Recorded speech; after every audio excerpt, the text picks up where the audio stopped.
তোমরা সবাই কিরম আছো? আমি তো খুব ভালো আছি। আর আজকেও মেঘলা মেঘলা ওয়েদার, আজকে হলো সানডে। তো সানডের জন্য আজকে কী রান্না করছি সেটা তোমরা দেখো। এই দেখো, এটা কি বলতে পারবে তোমরা? বলো তো এগুলো কি ভেজে উঠাচ্ছি আমি বলো, কমেন্টে জানাও সবাই। এটা কি না, কেন সাসপেন্সে রাখবো বন্ধুরা? এটা ডিম, এই যে ভাপা করেছি এই বাটির মধ্যে, আর এই পিস পিস করে কেটে নিয়েছি, দিয়ে এখন এই যে ভেজে নিচ্ছি, তারপরে এটা রান্না করব। মনে হচ্ছে না জানি পনির, খেতেও খুব ভালো লাগে। তো আজকে রান্না করব বন্ধুরা।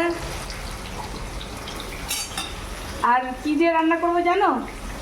একটু আলু দেবো, এমনি মাখা মাখা করলেও ভালো লাগে বিনা আলু ছাড়া। আর একটা জিনিস দেখাই বন্ধুরা, তোমরা খাও কি না জানি না, আমি খাই, আমি খুব পছন্দ করি। এই যে শুকনা চিংড়ি ধুয়ে গরম জলে ভিজিয়ে রেখেছিলাম, তারপর ধুয়ে পরিষ্কার করে নিয়েছি। এখন এটাকে সব কিছু করে ভাজা ভাজা করে বাটবো, শুকনো চিংড়ি বাটা।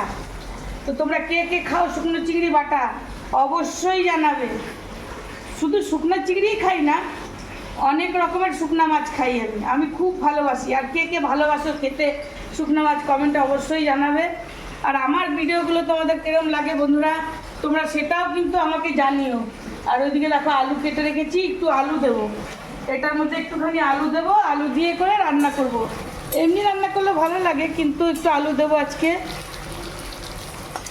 তো এখানে 7টা ডিমে যদি গোটা গোটা ঝোল করতাম তাহলে কড়াইটা ভরে যেত, আর ভাপা করেছি এইটুকু হয়েছে।